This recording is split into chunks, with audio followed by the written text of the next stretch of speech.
ओम शांति। आज का प्रातः क्लास है 25 मार्च 1968।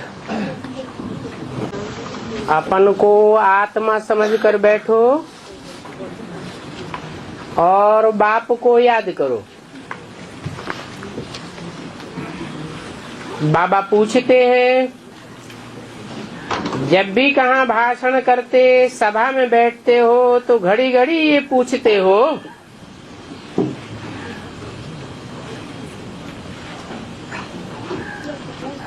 शिव बाबा याद है? बाबा बच्चों के भाषण सुनना चाहते हैं तो देखें किस प्रकार भाषण करते हैं। जब कोई समझने आते हैं व भाषण करते हो तो पहले ये प्रश्न पूछते हो कि तुम अपन को आत्मा समझते हो या देह समझते हो।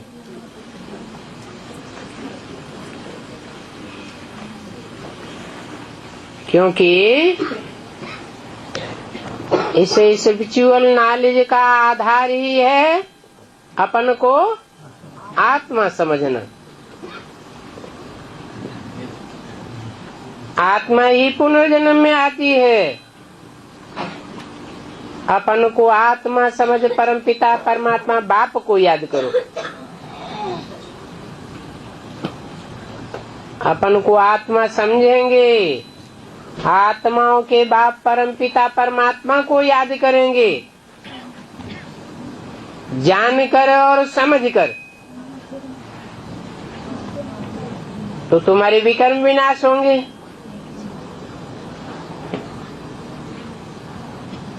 क्या युक्ति हुई विकर्म विनाश करने की? युक्ति हुई कि आत्मा जन्म मरण के चक्र में आती है, विकर्मों का बोझा चढ़ता है, और परम पिता परमात्मा जन्म मरण के चक्र में नहीं आता। वो एक ही है, न जन्म मरण के चक्र में आता है और न विकर्मी बनता है। वो तो कर्म अकर्म विकर्म की गति बताने वाला है। तो ऐसे वर प्योर को याद करेंगे तो तुम भी प्योर बन जावेंगे। उनको योगाग्नि कहा जाता है।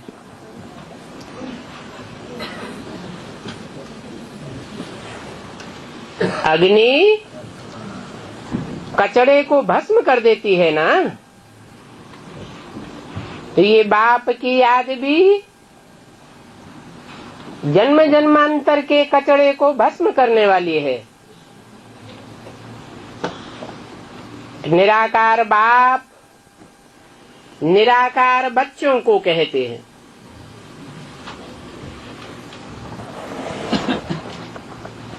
कहते हैं माना वो निराकार सिर्फ बिंदु नहीं है,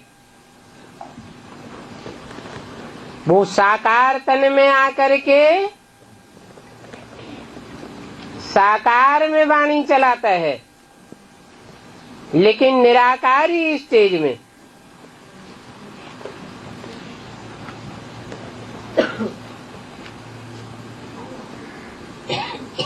कहते हैं मुझे याद करो। मना जो साकार में आया हुआ निराकार है, उस निराकारी स्टेज वाले को याद करो तो तुम्हारे पाप कट जाएंगे और तुम पावन बन जाएंगे। तुम्हारी याद भी कोई निवृत्ति मार्ग की याद नहीं है तो सिर्फ बिंदु को याद करेंगे या सिर्फ साकार को याद करेंगे। नहीं, साकार और निराकार दोनों के मेल को याद करना है।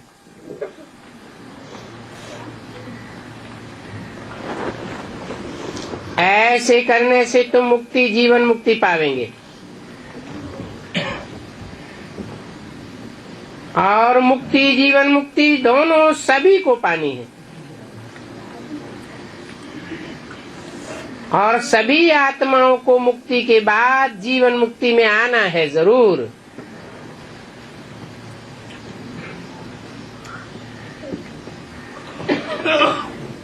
एक परमपिता परमात्मा ही है जिसके लिए न मुक्ति की बात है और न जीवन मुक्ति की बात है। वो तो सदा शिव है। इसलिए उसकी याद से तुम्हारे पाप कर्म भस्म होते हैं। तो घड़ी घड़ी ये कहना पड़े अपन को आत्मा निश्चय करके बैठो।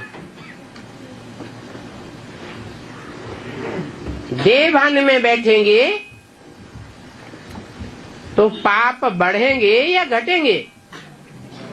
और ही बढ़ जाएंगे। तो बोलो भाइयों और बहनों, अपन को आत्मा समझ कर बैठो और बाप को याद करो।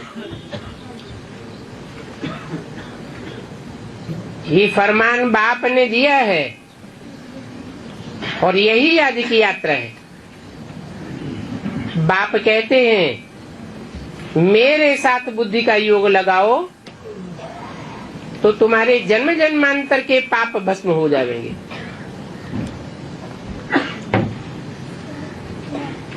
तुम पाप आत्मा से पावन आत्मा बन जाओगे। ये तुम घड़ी घड़ी याद करावेंगे, समझावेंगे, तब ही समझेंगे।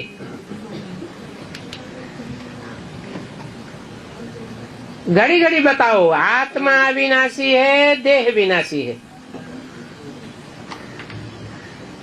अविनाशी आत्मा ही विनाशी देह धारण करके पाठ बजाए एक शरीर छोड़ दूसरा लेती है। आत्मा का स्वधर्म तो शांत है, परंतु अभी वह आत्मा अपने स्वधर्म को नहीं जानती है। अनेक जन्मों की प्रैक्टिस पड़ी हुई है परधर्म में रत रहने की। पर है देह, आत्मा है स्व। अभी बाप कहते मुझे याद करो तो तुम्हारे विकर्म विनाश हो। मूल बात ये है,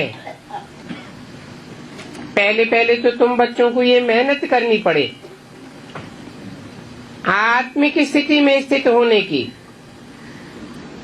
वेद का बाप आत्माओं को कहते हैं।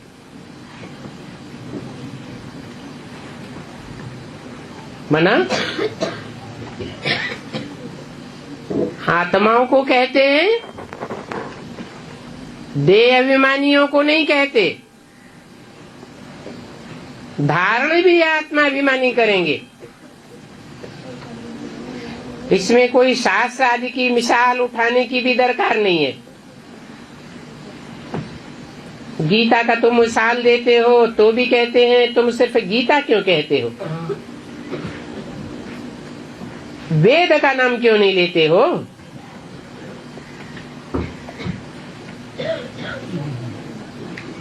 तो क्या कहेंगे?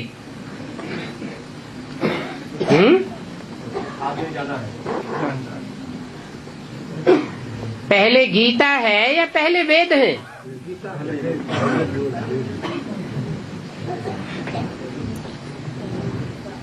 शास्त्रों में लिखा है वेदवाणी ब्रह्मा के मुख से निकली। गीता ब्रह्मा के मुख से निकली ये नहीं कहते। विद माने जानकारी, जानना, उससे बनता है वेद माने जानकारी। सत्य क्या है उसकी जानकारी। परंतु उन्हें पूछना है तुम वेद का नाम क्यों नहीं लेते हो? तो बोलो ब्रह्मा के मुख से जो वेदवाणी निकली वो वेदवाणी को न ब्रह्मा ने पहचाना, जाना,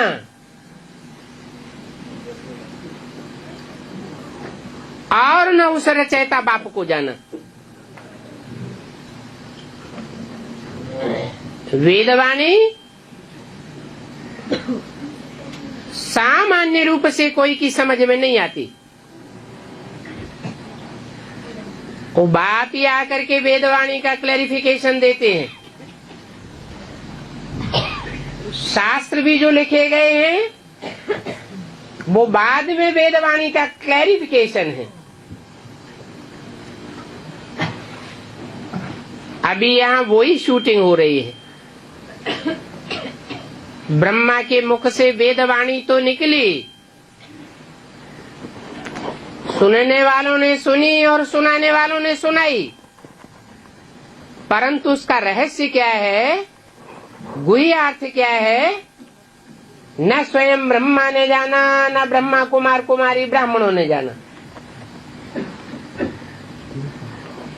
इसलिए उस वेदवाणी को कहो, मुरली को कहो, गीता ज्ञान अमृत नहीं कह सकते। अमृत तब कहा जाता है जब मंथन किया जाए। ब्रह्मा के मुख से निकली हुई वाणी का जब तक मंथन न हो तब तक सार निकल नहीं सकता, और सार रूप में जब तक आत्मा टिके नहीं तब तक कोई भी प्रकार के विस्तार में भी नहीं जा सकती।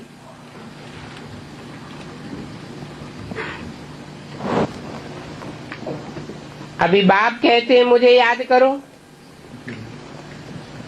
तब ही तुम्हारे विकर्म विनाश होंगे।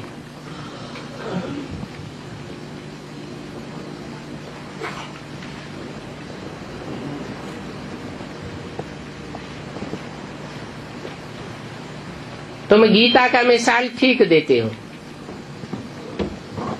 क्योंकि गीता ज्ञानामृत कहा जाता है। अभी तुम मंथन करते हो तो नई नई बातें निकलती हैं। बाबा ने कहा था उनसे पूछो वेद किस धर्म शास्त्र का नाम है।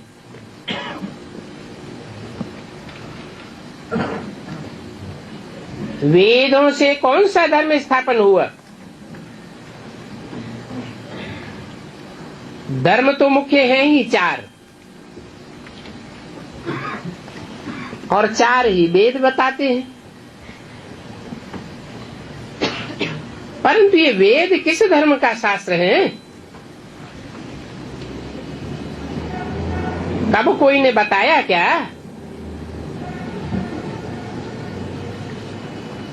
कहते हैं वैदिक धर्म के हैं।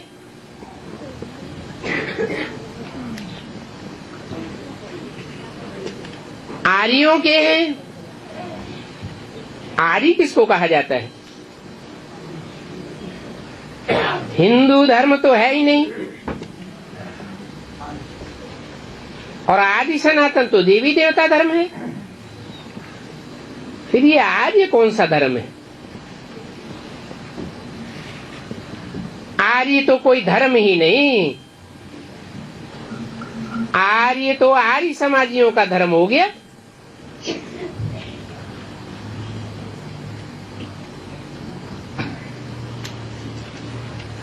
आर्य धर्म तो नाम ही नहीं है।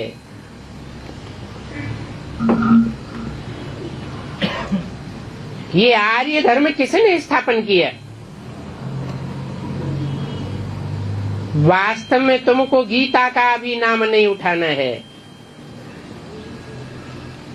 पहली बात अपन को आत्मा समझ बाप को याद करो, तो तुम सतो प्रधान बन जावेंगे। इस समय सभी तमो प्रधान है। पहले पहले तो बाप का ही परिचय देना है, और महिमा भी बाप की करनी है। वो बाप ही शांति का सागर है। वो बाप कहते हैं माम एकम याद करो। उस शांति सागर बाप को याद करेंगे तो तुम शांत हो जाएंगे। तुमको शांति मिल जाएगी। तो बाप की महिमा करनी है, ये भी तुम तब कह सकेंगे जब खुद शांत स्वरूप में स्थित होंगे, बाप को याद करते होंगे। इस बात में बच्चों को बहुत कमजोरी है। बाप हमेशा कहते हैं याद की यात्रा का चार्ट भेजो, कोई का भी चार्ट बाबा के पास नहीं आता है। अनन्य बच्चों के लिए बाबा कहते हैं दिल से हर एक पूछे हम कहाँ तक याद करते हैं। दिल से अथाह खुशी रहनी चाहिए। तुमको अंदरूनी खुशी होगी तो दूसरे को भी समझाने का असर होगा। मैं भी तो देखूं अनन्य बच्चे मुझे कितना याद करते हैं। बाबा के पास राजाओं के चित्र बनाकर ले आए थे। अभी चित्र बनाना होता है सिर्फ प्रवृत्ति मार्ग का। ऐसे राजा रानी को चित्र हो जो प्रवृत्ति मार्ग के हो, दोनों हो, राजा और रानी एक का क्यों हो? वो तो निवृत्ति मार्ग हो जाए।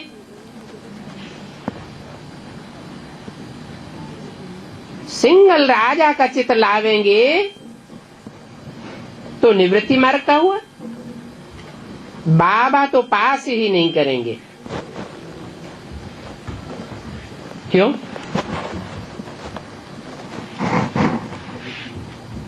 क्योंकि बाबा तो जिस धर्म की स्थापना करते हैं वो तो प्रवृत्ति मार्ग का धर्म है। निवृत्ति मार्ग के धर्म की स्थापना तो विधर्मी धर्म पिताएं करते हैं। वो प्रवृत्ति को मानते ही नहीं।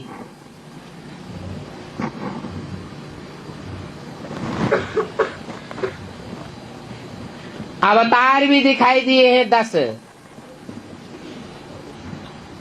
उनमें रामकृष्ण के अवतार ही प्रवृत्ति को मानने वाले हैं। बाकी तो जो भी अवतार हैं जानवरियत के अवतार दिखाई दिए।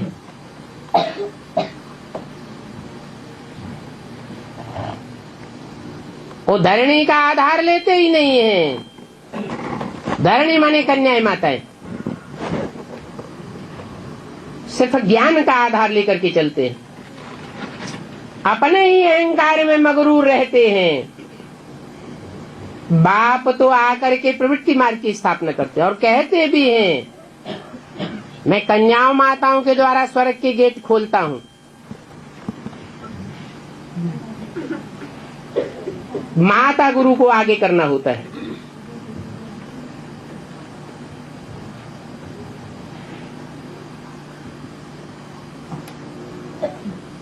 तो बाबा निवृत्ति मार्ग के चित्रों को पास नहीं करेंगे। कहेंगे तुमने अपनी मत से बनाया है।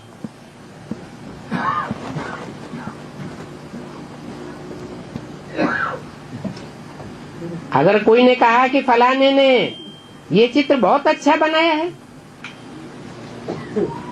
बाबा तो कहेंगे ये राय अच्छी नहीं है। ये प्रवृत्ति मार्ग के राजा रानी कहाँ हैं? निवृत्ति मार्ग तो होता ही है सन्यासियों का। तो पहले पहले मूल बात ये कहना है भाइयों और बहनों, अपन को आत्मा समझो। आत्मा राजा है और शरीर तो उसके अधीन होना चाहिए। ये प्रवृत्ति है शरीर और आत्मा की। ऐसे और कोई सत्संग में नहीं समझाएंगे। और वास्तव में सत्संग तो कोई है ही नहीं, सब कुसंग है। सत्य तो एक बाप ही है जो आकर के सनातन धर्म की स्थापना करते हैं। सत्य का संग तो एक ही है। आत्मा को भूतों का संग करना पड़ता है। ये है बिल्कुल नई बात। कहाँ भूतों का संग करना पड़ता है?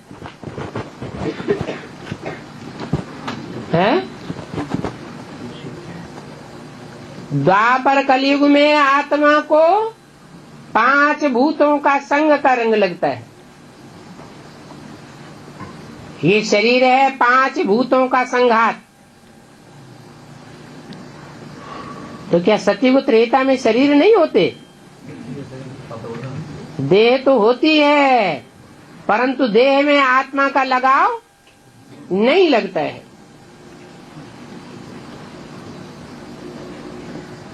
कि वेद आदि कुछ भी नहीं है। वेद से तो कोई धर्म स्थापन नहीं हुआ है, तो हम वेदों को क्यों माने? ये तो भक्ति मार्ग के अनेक वेद शास्त्र बनाए हैं। पहले पहले तो बाप का परिचय देना है। कोई में भी ये नॉलेज नहीं है, खुद ही कहते आए हैं नेति नेति। हम उसके आदि मध्य अंत को नहीं जानते। 25 मार्च 1968 की वाणी का दूसरा पेज। अब नहीं जानते हैं तो नास्तिक हुए ना। जो बाप और बाप की रचना को जानते हैं वो आस्तिक हैं, नहीं जानते हैं तो नास्तिक है। अभी बाप स्वयं कहते हैं कि आस्तिक बनो, रचयिता बाप को जानो और उसकी रचना को जानो। कौन है रचयिता बाप?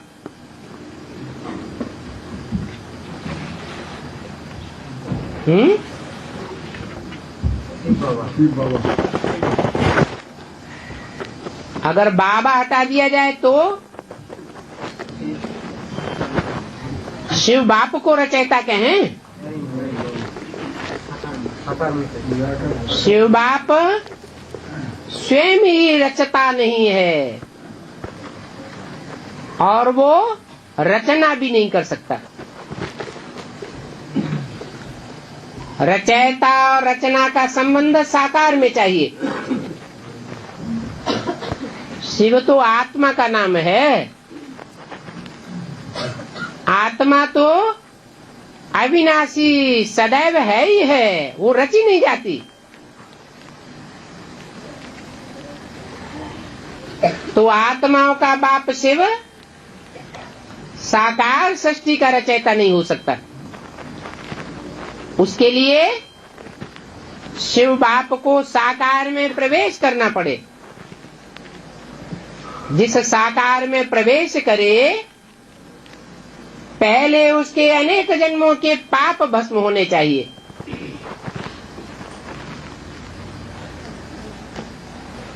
निराकार बाप शिव समान स्टेज होनी चाहिए,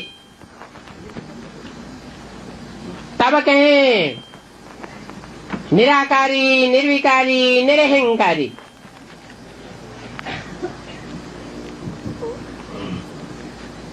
जब ऐसी बाप समान स्टेज कोई पहली आत्मा की बने तब वो रचयिता नई सृष्टि का कहा जाए।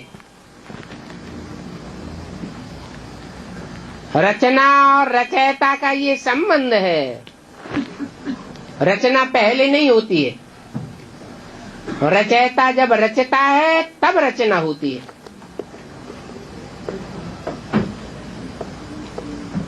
तो शिव बाबा है रचयिता और बाबा कहा जाता है साकार निराकार के मेल को। तो जरूर कहना पड़े पहले अपन को आत्मा समझ, फिर बाप को याद करो। ये बातें गीता में कुछ हैं, परंतु वेदों में तो नहीं है। तुम कोई वेदों को मानने वाले नहीं हो। वेद कोई धर्म के शास्त्र नहीं है। और ये वेद उपनिषद आदि तो ढेर के ढेर हैं। अभी वह किस धर्म के शास्त्र हैं? कब कोई से पूछो वो तो अपनी ही ट्रां करते रहेंगे। तुमको तो उनकी कुछ भी सुनना नहीं है। बाप तो सहज बात समझाते हैं, अपन को आत्मा समझो और बाप को याद करो तो तुम पावन बन जाएंगे। पावन बन करके फिर पावन दुनिया के मालिक बन सकते हो। पावन ही नहीं बने तो पावन दुनिया के मालिक कैसे बनेंगे? इसलिए इस वर्ल्ड की हिस्ट्री ज्योग्राफी को जानना है। तुम्हारा ये त्रिमूर्ति और गोला मुख्य है, इसमें सभी धर्मों का आ जाता है। क्या? चलो गोला में तो सभी धर्मों की बात आ जाती है, त्रिमूर्ति में कैसे आ जाती है? त्रिमूर्ति में सभी धर्मों की बात आती है क्या?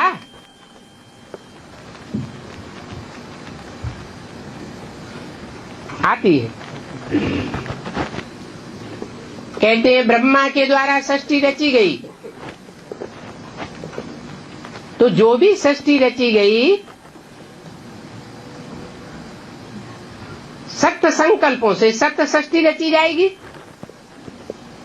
और असत्य संकल्पों से असत्य सृष्टि रची जाएगी। ब्रह्मा के संकल्पों से सृष्टि रची जाती है, तो क्या ब्राह्मणों के संकल्पों से सृष्टि नहीं रची जाती? रची जाती है। ब्रह्मा को जितनी सत्य की जानकारी होगी उतना ही सत्य की सृष्टि रचेगा।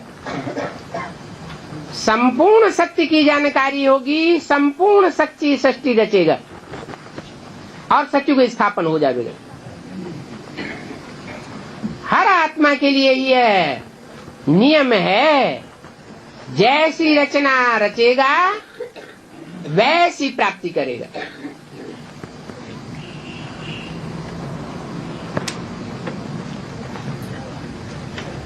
तो पहले पहले है देवी देवताओं का धर्म।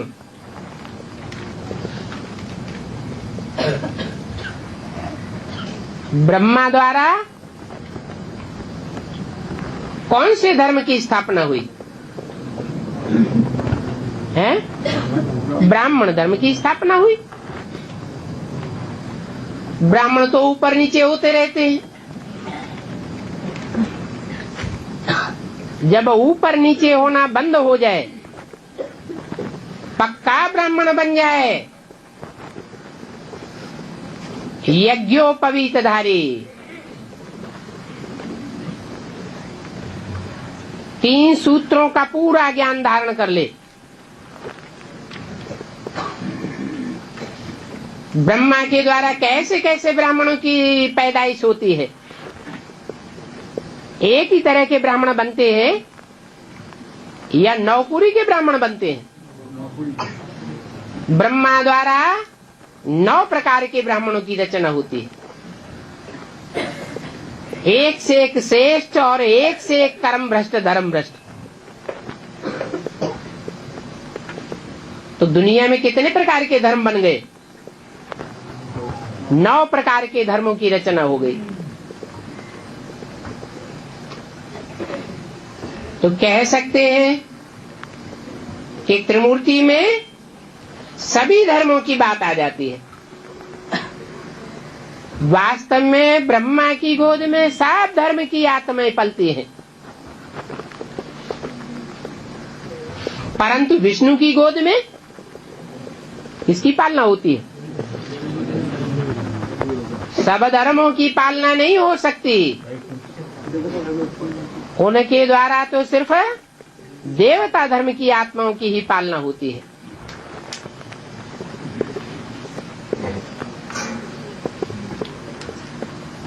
पहले पहले है देवी देवताओं का धर्म। बाबा ने मुरली में लिखा था, त्रिमूर्ति गोला बहुत बड़ा बना करके दिल्ली के जो मुख्य स्थान हो, जहां आना जाना लगा रहता हो, वहां लगाओ।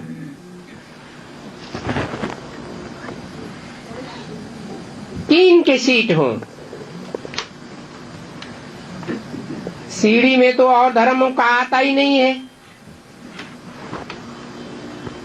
तो मुख्य है ये त्रिमूर्ति और गोला के चित्र। और समझाने बिल्कुल क्लियर हो,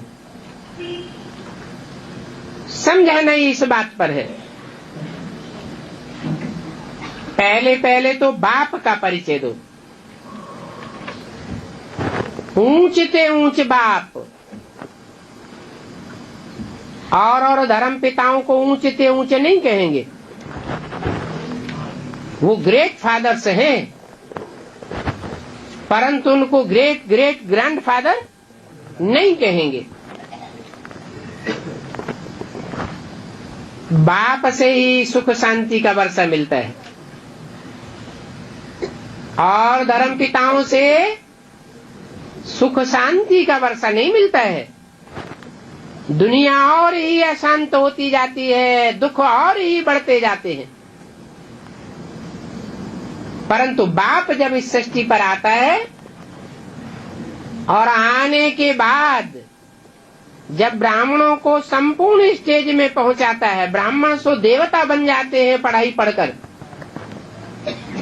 तो दुख का नाम निशान नहीं रहता। सुख की सृष्टि तैयार हो जाती है, और दुख की दुनिया विनाश हो जाती है। तो बाप से ही वर्षा मिलता है। पहली बात यह है एक। और जो भी दूसरे चित्र हो, उन पर पर्दा डाल दो। पहले बाप का निश्चय करने बगैर तुम्हारा कुछ भी समझेंगे नहीं। क्या त्रिमूर्ति पे के चित्र पर समझाओ, तो पहले किसका परिचय देना चाहिए? है बाप का परिचय देना। कौन सा बाप है त्रिमूर्ति में? है त्रिमूर्ति में जिसको बाप क्रिएटर है या रचयिता कहेंगे, वो बाप कौन है?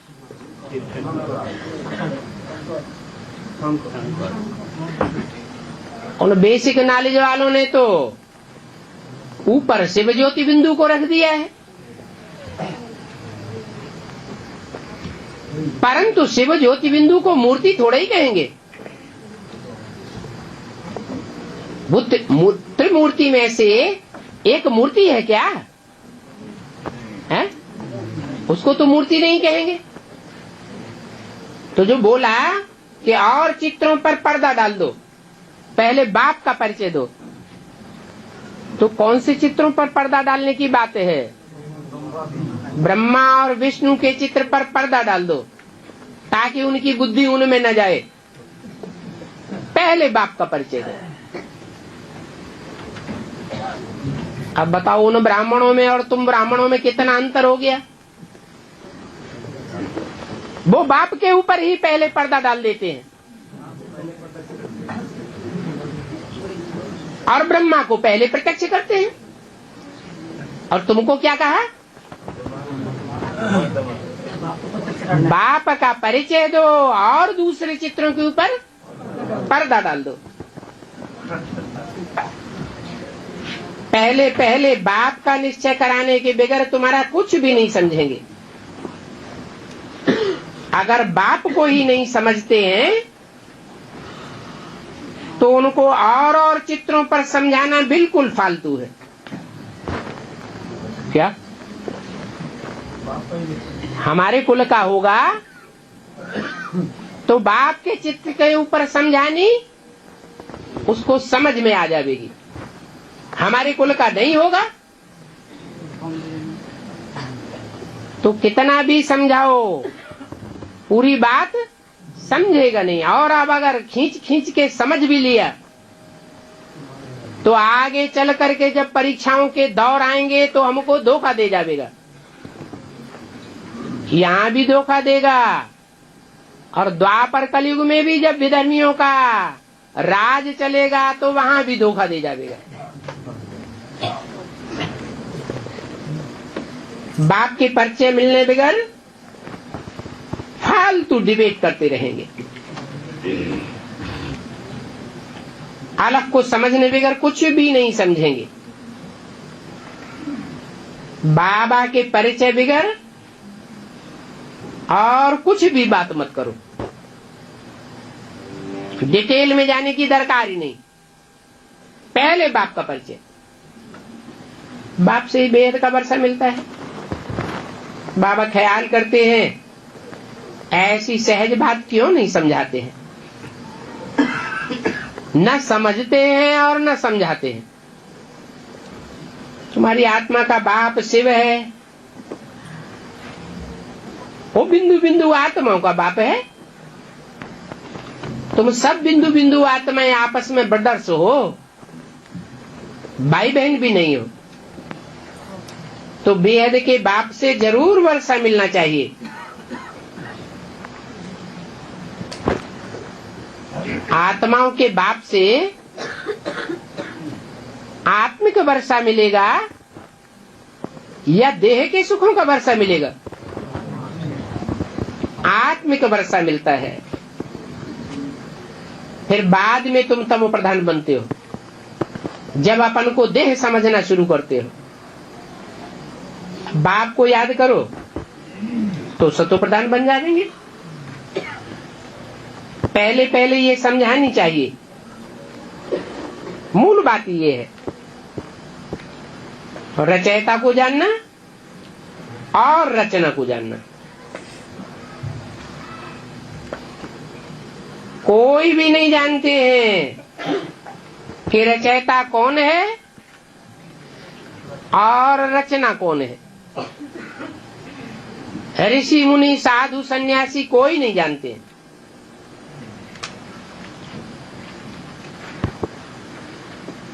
गोया नास्तिक हो गए। तो पहले पहले बाप का निश्चय बिठा करके आस्तिक बनाना है, उनकी आस्था बैठाना है। उनकी आस्था एक बाप पर बैठती है तो कहेंगे आस्तिक। अगर बाप और बाप की रचना पर उनकी आस्था नहीं बैठती है तो क्या कहेंगे? नास्तिक। बाप कहते हैं तुम मुझे जानने से सारी रेजगारी की बातें समझ जाएंगे, मुझे नहीं जाना तो कुछ भी डिटेल नहीं समझेंगे। मुफ्त में टाइम वेस्ट करते हो। चित्र भी ड्रामा अनुसार जो बने हैं वो ठीक हैं, परंतु बाबा सोच में बैठते हैं। तुम इतनी मेहनत करते हो फिर भी कोई की बुद्धि में क्यों नहीं बैठता?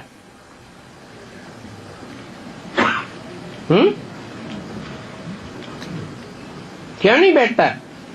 कब की बात है? हाँ, उस समय कोई की बुद्धि में क्यों नहीं बैठता है कि रचयिता कौन है, रचना कौन है? खुद जो समझाने वाला मुख है वो स्वयं ही नहीं जानता कि सृष्टि का रचयिता कौन है। साकार में रचयिता चाहिए, वो रचयिता कौन है और फर्स्ट क्लास रचना कौन है।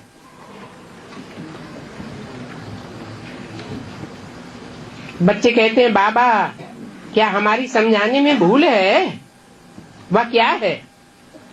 बाबा फट से कह देते हैं हाँ, तुम्हारी समझाने में ही भूल है। तुमने अलफ कोई नहीं समझा है तो दूसरों को कैसे समझावेंगे? अलफ की समझानी पहले देनी है। नहीं समझते हैं तो फट से रवाना कर दो।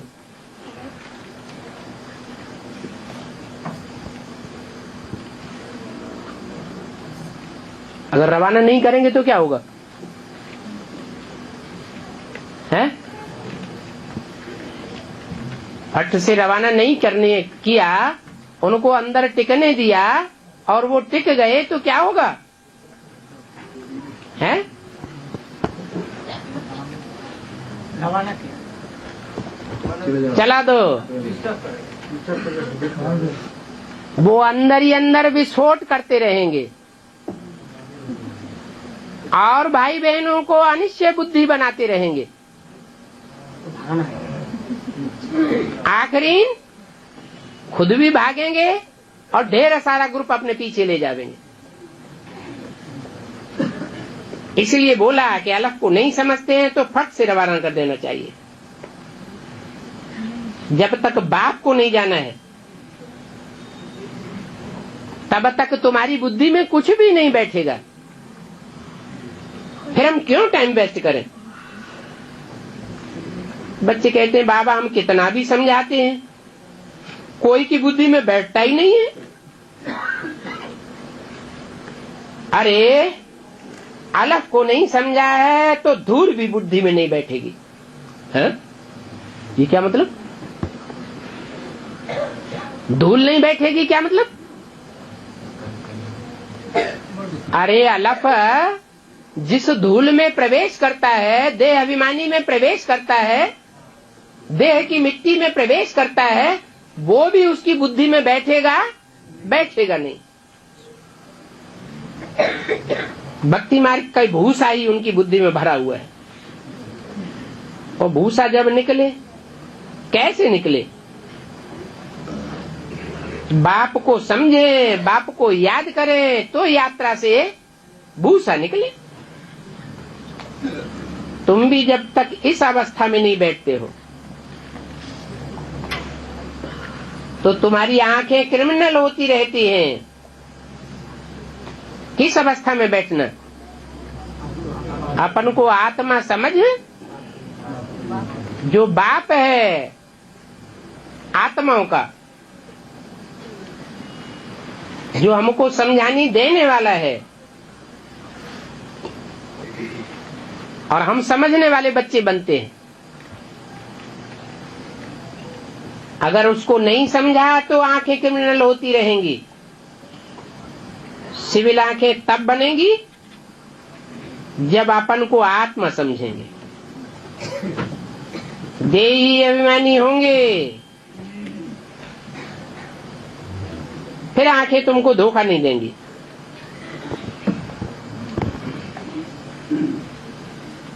देही अभिमानी नहीं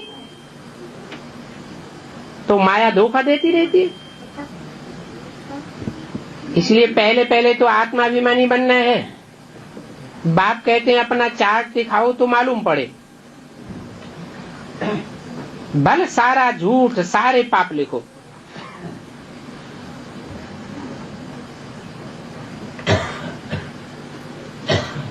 अगर तुम झूठा लिखते रहेंगे तो तुम्हारा ही बेड़ा डूब जाएगा।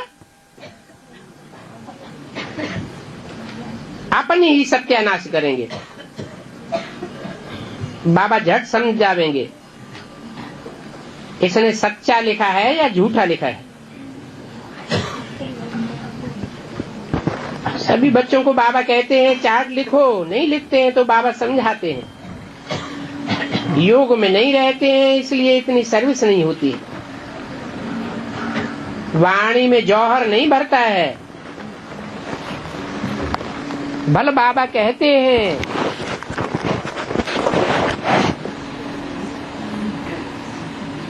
परंतु वो धारणा बुद्धि में नहीं है। कोटों में कोई ही निकलेंगे, परंतु तुम खुद ही योग में नहीं रहते हो तो दूसरा फिर कैसे रहेगा। सभी अपने घर जाना चाहते हैं। सन्यासियों ने कहा है सुख काग विष्टा समान है, तो सुख का नाम ही नहीं लेते हैं। क्यों नहीं नाम लेते हैं? क्योंकि बुद्धि में बैठा हुआ है शास्त्रों में लिखा हुआ है, शास्त्रों की बात पर विश्वास करते हैं कि स्वर्ग में भी देवताएं भिखारी होते हैं।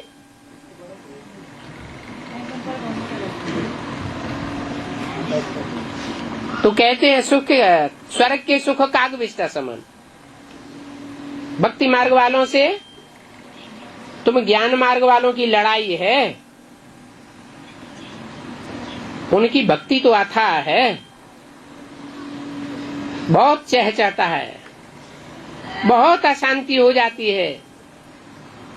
तुम्हारी नॉलेज तो बिल्कुल शांति की है। वो चाहते हैं कि सभी शांति हो। बोलो, सभी धर्मों में शांति कैसे हो जाएगी?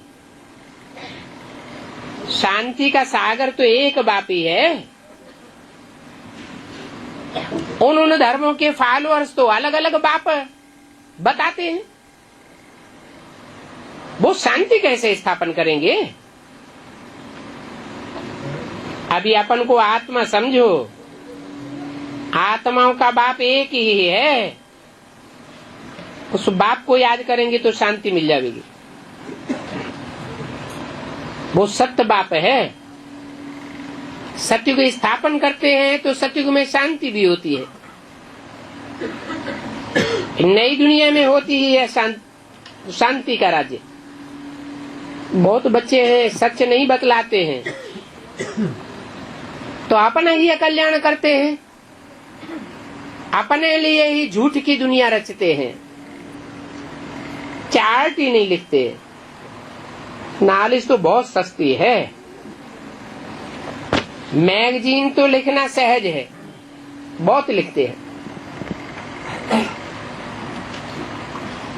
25 मार्च 1968 की वाणी का 3रा पेज। पहले मुख्य बात है अपन को आत्मा समझ शिव बाबा को याद करो, नहीं तो ऐसे तो शिव बाबा की पुजारी ढेर है। मूल बात है अपने को आत्मा समझना, फिर बाप को याद करना। बाप कहते हैं मन मना भव।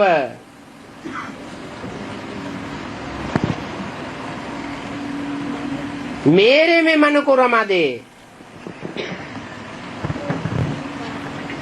जो मेरे अंदर संकल्प है वो तेरे अंदर समा जाए।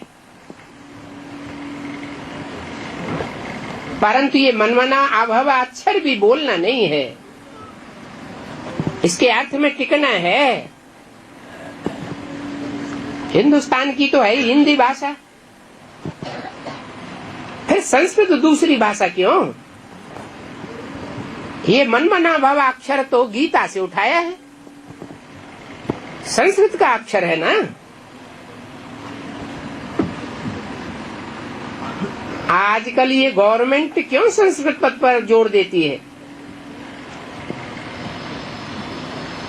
ये संस्कृत तो अपने काम ही आने वाली नहीं है, तो इन भाषाओं आदि को छोड़ दो। पहले पहले तुम भाषण करो तो बोलो अपन को आत्मा समझो। ऐसे बहुत हैं जो अपन को आत्मा भी नहीं समझ सकते। क्या जो आत्मिक स्थिति में ब्राह्मण नहीं टिक सकते, अपन को आत्मा नहीं समझते,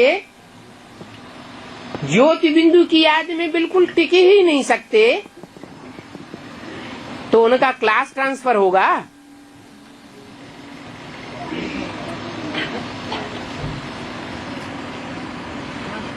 क्लास ट्रांसफर तभी होगा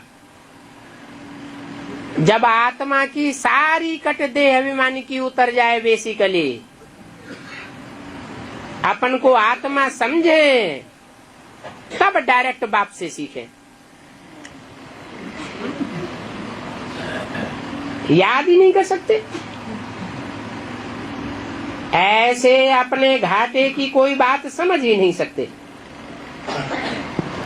कल्याण तो है ही बाप की याद में। और कोई सत्संग में ऐसे नहीं कहते कि अपन को आत्मा समझो और बाप को याद करो। क्यों नहीं कहते? हैं? क्योंकि और जो भी सत्संग हैं उनमें जो भी गुरु बैठते हैं, गुसाई बैठते हैं, वो सब देह अभिमानी हैं। और कोई सत्संग में ऐसे कहते ही नहीं। बच्चे कब बाप को एक जगह बैठकर याद करते हैं क्या? उठते बैठते बाप को याद करना है। आत्माभिमानी बनने की प्रैक्टिस करनी है। तुम बहुत टू मच बोलते हो, बात मत पूछो। इतना बोलना तुम्हारा होना नहीं चाहिए। मूल बात है बाप को याद करने की। बहुत बोलते हैं, इससे क्या साबित होता है? आत्मा अभिमानी है या देह अभिमानी है? ये वाचा भी देह से निकलती है या आत्मा से निकलती है? ये तो देह रूपी यंत्र है, उसी से वाचा निकलती है। बस योगाग्नि से ही हम पावन बनेंगे। अभी सभी दुखी हैं। सुख मिलता ही है पावन बनने से, पतित बनने से दुख मिलता है, पावन बनने से सुख मिलता है। तुम खुद आत्माभिमानी हो, किसको समझावेंगे तो किसको जरूर तीर लगेगा। कोई खुद विकारी है और दूसरों को कहे निर्विकारी बनो, तो उनका तीर लगेगा ही नहीं, क्योंकि खुद ही पतित है। ये भी ऐसे है। तुम खुद याद की यात्रा में रहते नहीं हो, इसलिए किसको तीर लगता नहीं है। अभी बाप कहते हैं बीती सो बीती। अभी पहले अपन को सुधारो, दिल से पूछो हम अपन को आत्मा समझ बाप को कितना याद करते हैं। बाबा हमको विश्व का मालिक बनाते हैं, हम शिव बाबा का बच्चा हूं, तो जरूर हमको स्वर्ग का मालिक बनना चाहिए। बाप एक ही मासूक है, तुम सब उसके आशुक हो। अभी आशुक आकर के खड़ा हुआ है, तो उनके साथ बहुत लव होना चाहिए। लव माना ही याद। शादी होती है तो स्त्री का पति के साथ कितना लव जाता है। अभी तुम्हारी भी सगाई हुई है ना, तुम्हारी सगाई हुई है, शादी नहीं हुई है। शादी तो तब कहेंगे जब तुम विष्णुपुरी में जावेंगे। पहले शिव बाबा के पास जावेंगे, फिर ससुर घर जावेंगे। सगाई की खुशी होती है ना, सगाई हुई और याद पक्की हुई। सत्ययुग में भी सगाई होती है, वहां की सगाई कब टूटती नहीं है। अकाल मृत्यु ही नहीं होती है। ये अकाल मौत तो यहाँ होता है।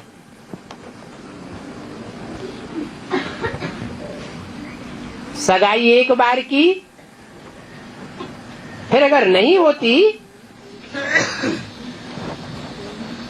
सगाई तो पवित्रपने में होना चाहिए ना। तो बाप समझाते हैं ये नालिश तो सहज है, बाकी याद की यात्रा कहाँ है। इसलिए कहते हैं प्रैक्टिस करो। गृहस्थ व्यवहार में रहते याद करना है, बल नजदीक में रहते हैं तो भी उन्नति थोड़ी ही होती है। जो उस लव से आते हैं उनकी बहुत उन्नति होती है।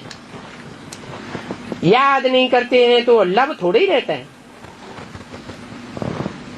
अगर लव हो तो जरूर शिक्षा धारण करें, बाप का परिचय देवें, अगर बाप का परिचय नहीं देते हैं तो समझो लूले लंगड़े हैं। बाप ने कहा था मंदिरों में जो शादियों के लिए हाल बनाते हैं उनको जाकर के समझाओ, परंतु कहां से भी समाचार नहीं आया है कि हमने ऐसे ऐसे समझाया।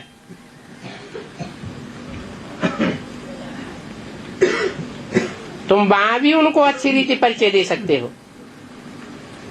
बोलो भगवान वाच है, गीता में लिखा हुआ है काम महाशत्रु है। और तुम लोग यहाँ क्या करते हो? तुम उनसे मिलकर के समझा सकते हो। बोलो बाबा ने हमको यहाँ भेजा है, काम कटारी चलाने के लिए जिन्होंने हाल बनाया है उनको पैगाम दो।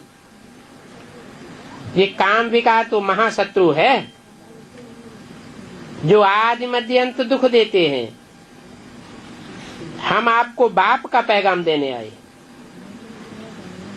और शिव बाबा ने हमको भेजा है। तुम तो पवित्र सतयुग के मालिक थे, फिर अभी गिरे हो तो गंदे बन पड़े हो।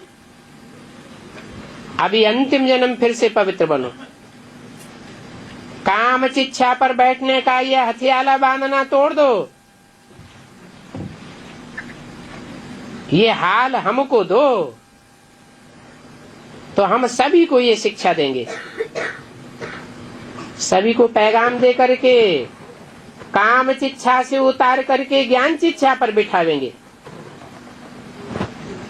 तुमने तो ये कोष घर बनाया है, परंतु एक भी बच्चे का समाचार नहीं आया है कि हमने ऐसे ऐसे सर्विस की। बाप ने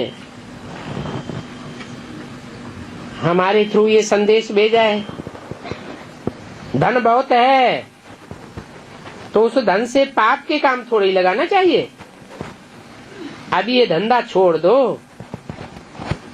कोष करने के लिए तुम दुकान निकाल करके बैठे हो। तुम योग में रह करके बोलेंगे तो फिर उनको तीर लगेगा। ज्ञान तलवार में जौहर चाहिए, ये याद का जौहर है। पहले तो मुख्य है एक बात, कहते हैं हम तो बहुत मेहनत करते हैं लेकिन मुंह निकलता तो कोई बहुत मुश्किल है। बाप कहते हैं अभी तुम याद की यात्रा की मेहनत करो, योग में रह करके कोई को समझाओ कि रावण से हराने से विकारी बनते हो, अभी फिर निर्विकारी बनो। ये काम कटारी का धंधा छोड़ दो।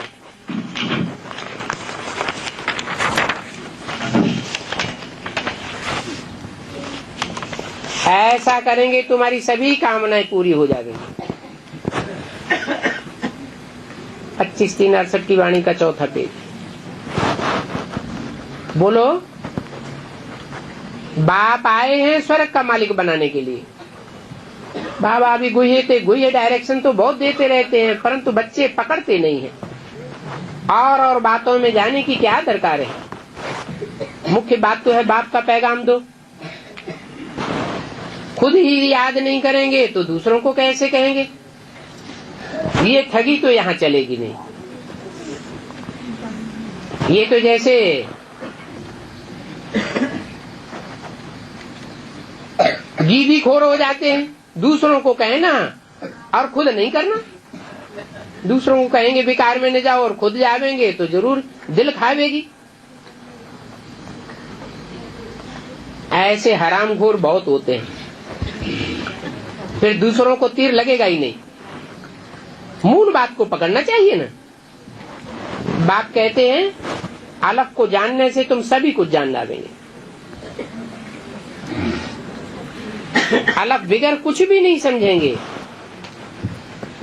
एक पंडित का मिसाल भी सुनाते हैं, बोला राम राम कहने से नदी पार हो जाएंगे। एक दिन पंडित को कहा चलो उस पार, तो बोला बोट कहाँ है।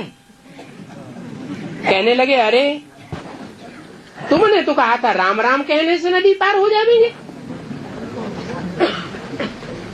तो उन्होंने निश्चय से विजय पा ली और नदी पार हो गए। और पंडित जी वहीं खड़े रह गए, क्योंकि बोट तो उनको दिखाई नहीं दी। वो था कुकर ज्ञानी। तुमको ऐसा कुकर ज्ञानी नहीं बनना चाहिए। इस बात में बड़ी मेहनत है, इस बात में ही फेल हो जाते हैं। अभी ये योग अक्षर निकाल दो, कहो याद, परमपिता परमात्मा की याद करो, परंतु परमपिता परमात्मा का अर्थ ही नहीं जानते। तो बाप बच्चों को बैठ समझाते हैं, तुम याद में नहीं रहते हो, इसलिए तुम्हारी सर्विस कम होती है। किसकी याद में नहीं रहते हो? परमपिता परमात्मा की याद में। ये क्या बात? परमपिता परमात्मा की याद न कहें, परमात्मा परमपिता की याद कहें तो है? परमात्मा परमपिता क्यों नहीं कहते? परमपिता शब्द क्यों पहले? जैसे कहते हैं शिव शंकर, शिव का नाम पहले, शंकर का नाम बाद में। ऐसे ही परमपिता माने जो भी पिताएं हैं, चाहे निराकारी आत्माओं का बाप, और चाहे मनुष्य सृष्टि के बाप, और चाहे मनुष्यों के अलग अलग जन्मों के बाप, परंतु जो आत्माओं का पिता है वो सर्वोपरि है। और वो आत्माओं का पिता पहचान में तब ही आता है जब मनुष्य सृष्टि के बाप में प्रवेश करे। तो पहले कौन है और बाद में कौन है? परम पिता पहले, और बाद में प्रवेश करता है जो आत्माओं के बीच में परम पाठधारी आत्मा है, हीरो पाठधारी आत्मा है, उसमें प्रवेश करता है। इसलिए परम पिता पहले, परमात्मा बाद में। तो बाप बच्चों को बैठ समझाते हैं, तुम एक्यूरेट याद में नहीं रहते हो, इसलिए तुम्हारी सर्विस कम होती है। नहीं तो चार्ट क्यों नहीं लिखते हो? अहंकार आता है ना। बाप इतनी बड़ी अथॉरिटी है, परंतु इतना लव थोड़ी ही है। इसका थोड़ा अच्छा ज्ञान हो गया, लिखा पढ़ी अच्छी की, तो नशा चढ़ जाता है। उसे कहेंगे दे अभिमान का नशा। बाप कहते हैं तुम पावन बनेंगे ही आज की यात्रा से, मूल बात में ही कमजोरी होगी, तुम ऊंच पा ही नहीं सकेंगे। ये बाबा तो सबसे जास्ती पुरुषार्थ करता होगा, तब तो इतना ऊंच पद पाते हैं। उनको तो सर्टन है, स्कूल में मॉनिटर जो होगा उनके लिए सभी कहेंगे ये बहुत होशियार है, ये तो सबसे आगे है ना।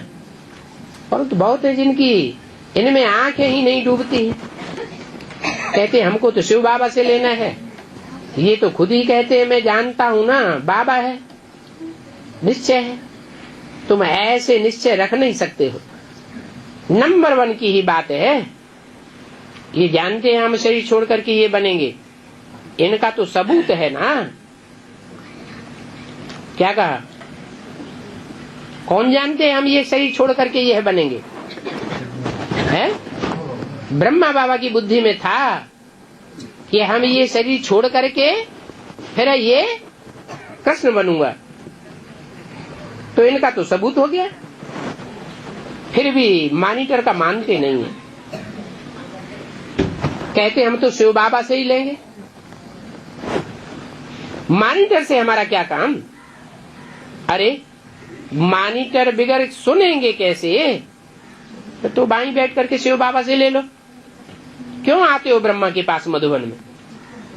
कई है ब्रह्मा की बात भी नहीं सुनते हैं, ब्रह्मा को जैसे जानते ही नहीं है। तो समझता हूं इनकी जैसे तकदीर में ही नहीं, नहीं समझते हैं तो जाकर के घर बैठो, यहाँ क्यों आए? ये तो ब्रह्मा कुमार कुमारियों का घर है, इसमें बड़ी समझ चाहिए और कोई बातों में जाने की दरकार नहीं। पहले पहले बाप का परिचय, सिवाय शिव बाबा के चित्र के और कोई चित्र दिखाओ ही नहीं।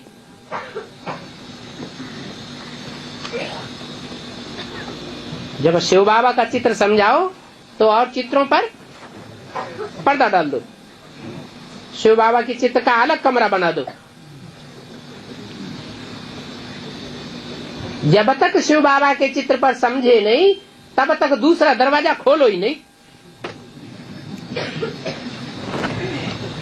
पहले अलफ को समझे, अलफ को समझे और फिर लिख करके देवे। बाप का परिचय बिगर सुधरेंगे ही नहीं। बंदरों से तुम कितना भी माथा मारेंगे सुधरेंगे नहीं। और सभी बातों को छोड़ पहले पहले अलफ की बात, एक ही शिव बाबा का चित्र रखो। शिव बाबा की इतनी महिमा है। शिव बाबा प्यार का सागर है ना, इतना प्यार और किसी को है ही नहीं। बल ब्रह्मा से है, परंतु शिव बाबा साथ प्यार बच्चों का कम है। बाबा डायरेक्शन देते हैं, चार्ट भेजो, उन्नति के लिए कहते हैं। देखें ये कितना क्या याद करते हैं। नॉलेज वाले इतना नहीं लिखेंगे, याद की यात्रा वाले लिख करके भेजेंगे। वेद का प्यार इसको कहा जाता है। बाबा को फीलिंग आती है, शिव बाबा में लव इनमें है ही नहीं। स्त्री पुरुष का विकार के लिए कितना लव जाता है। ये बाप निर्विकारी बनाते हैं तो इनको कितना प्यार से याद करना चाहिए। चार्ट दिखाओ। मूल बात यह है जिससे तुम पावन बनेंगे। अच्छा बच्चों को गुड मॉर्निंग। इस जो है वो सिवाय शांति के सागर बाप के और कोई स्थापन कर ही नहीं सकता। पहला पहला शांति का सागर कौन? वही निराकार सुप्रीम सोल सो है। जब मुकर्रर रुथ में आकर के प्रवेश करता है तो पहले पहले शांति का सागर प्रैक्टिकल में बनकर दिखाता है या नहीं है? हाँ, प्रैक्टिकल में बनकर कैसे दिखाता है? बाप कहते हैं कि बाप और बच्चे का प्रत्यक्षता रूपी जन्म इकट्ठा होता है। बाप हुआ शिव है, हुआ ना, और उसका बच्चा हुआ आदम कहो, अर्जुन कहो, है आदिदेव कहो, वो जगत पिता कह दो। आदम जगत पिता हुआ ना। हाँ, तो उसके लिए बताया कि वो बाप और बच्चा दोनों संपन्न स्टेज में इस संसार में प्रत्यक्ष होते हैं। जब संपन्न स्टेज में प्रत्यक्ष होते हैं तो आदम का भी रूप क्या बन जाता है? हिरण्य गर्भ है, सोने का सूरज बन जाता है। सूर्य जब निकलता है पहले पहले है, प्रातः काल में सूर्योदय होता है ना, तो कैसा होता है? सफेद सफेद की काला काला, एकदम लाल लाल लाइट का गोला है, जिसको ब्रह्मा कुमारियां पहले पहले ओम मंडली में याद करती थी। आग का गोले को याद करती थी ना। हाँ, और भक्ति मार्ग में भी जो यहूदी लोग थे या पारसी लोग थे पहले पुराने जमाने में, वो भी आग को ही भगवान समझते थे। यहोवा नाम दिया उसको। क्या? हाँ, तो देखो वो उनका नाम यहोवा दे दो। पीस तो प्रैक्टिकल में वो ही स्थापन कर सकते हैं। यहोवा कहो, आदम कहो, अर्जुन कहो, आदिनाथ कहो, आदिदेव कहो, शंकर जी कहो। शंकर का काम क्या है? टोटल दुनिया का विनाश करा करके सारी दुनिया में शांति स्थापन हो जाएगी या शांति रहेगी? कुछ आवाज आएगी? है? आएगी? आवाज आएगी? आवाज कुछ भी नहीं। आत्मा जब संपूर्ण याद की स्टेज में रहे तो शरीर भी संग के रंग से कैसा बनेगा? कण कण जो अणु अणु है वो सोने जैसा बनेगा या नहीं बनेगा? निरोगी कंचन काया बनेगा ना। तो बताया क्या? मूल रूप में फिर परम ब्रह्म किसे कहें? है जिसको शास्त्रों में बोल दिया हिरण्य गर्भ। हिरण्य माने सोना। कैसे? कैसा गर्भ? सोने का गर्भ। तो कौन हुआ सोने का गर्भ? वही आदम वाली आत्मा जो पतित चोला वाली होती है, जब अब पावन आत्मा बनती है तो पावन आत्मा के संग के रंग से वो अविनाशी शरीरधारी आत्मा कैसा शरीर बन जाता? सोने जैसा, हिरण्य जैसा, गर्भ ज्ञान का धारण करने वाला बन जाता है। गीता में क्या बोला? तस्मिन् गर्भम दधाम्यहम मम योनि महत ब्रह्म। मेरी योनि रूपा माता कौन? महत माने महान, ब्रह्म बड़ी अम्मा। माताओं के बीच में जो बड़ी से बड़ी माता के रूप में पार्ट बजाने वाली माता है वो